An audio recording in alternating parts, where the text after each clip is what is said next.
ꯑꯩꯅ ꯈꯨꯟꯃꯨꯖꯥ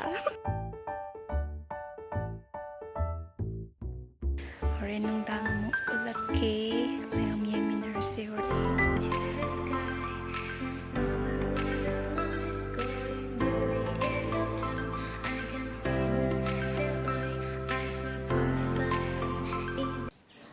Hello mayam, welcome back to my channel. Ado ngasiti aina curiosity may pot ama kakpanebako. Ado magi packet se yam pipi haidi pot ani ka oibagi ko. Aidi seasonabdo ani madi loy dorep ko. Adugi aina kakpane.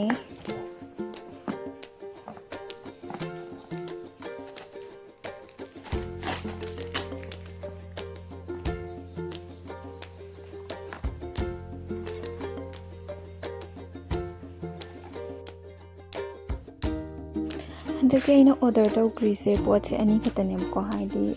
ai seasonabudi mari seasonaba moina recommend tawbado ado ai kiti mari do ani madi loi doreba cream ka kaino ka face wash ka si face wash se yam ngai ko mai se bubbles form ki type tawe ado mai packing ji yam phasana sembire ko atuka sisna cream dune moisturizer right do ado sis yam ngai yam soft oibadune ani mamanga su ukredana ko haidi taibada yamna soft oiraga ko khunungai ado ai loi dore na kaksanbane basise ado yore ai loi ke kanda chap chanarani heyeng dore basisna ba oga sigi cream di sum nungai base pam oi base magi si pam oram base si yam nungai ba koi khon sisina ba khot pa to bata sa atuga si se mai manam si pura haiti leidana yam kanba leidana cream je manam yam kan lei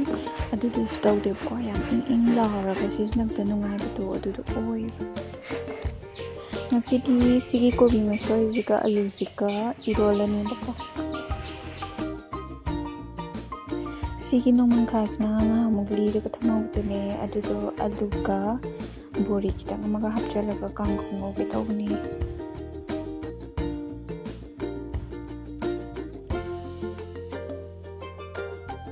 hojik loire ngoba bori ju khara hapchalle bako ade songamne handakti to sise horen nungdang salakpa yai bako ai maming di khangdre khoi maitai lon da kai ko ke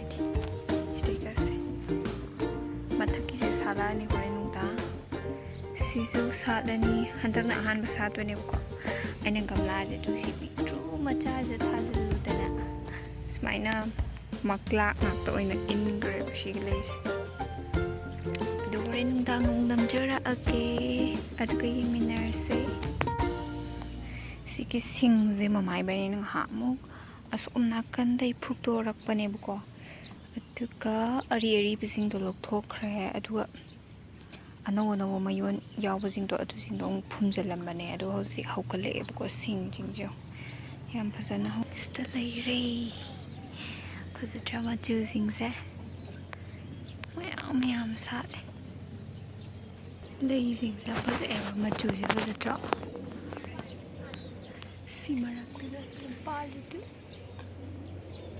thamba dongna taptai chaw sare ko masai pom hobane basise ani madi hayeng satpe sigi marisina duloi satore manung daga jeune as khupajade ahan bana haba satli je khoi ga je kya haina yo maga yauri ne one khupajade ngaure he manam ga jina khunung shi ma pamuye ken gidaba hojikta budi sata ngai ri bo adum sare lehaninge haba ekhoigi dari mapan gi hainau ji ju jar chawkhale hojik sinaga haubadi khu hau mani he horen nungdang amu ulakke mayam yengminarse ngarang sat khibdune ko sije shidai se ngarang sat khibdune nungdang da auga ngasi nongalakpadana si ani jong sumaina leire bako si horen nungdang satora ani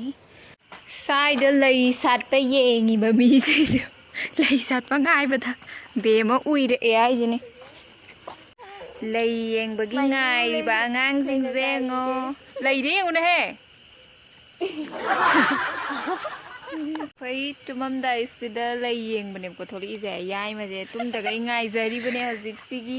lei je salakpa chahi manungda amu no ma khaktang ne satri judna mi men je loi ngai ner lei som da ju mamai thangdan sakchi na kai de an sidai sina yai ma na ko li khalo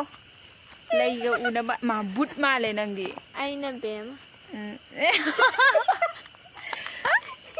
to manang di to manang lei roi dro as nusi aina tomba na khoe phajana udre nusi wa se no matang sa tu mai phajati ya lap tomba nana kana aina tomba be manang kana aina be ma era ima pinky aina kunmuza nana kunwa baza tao sing da tao ba da ri ro Broken but strong, gotta move.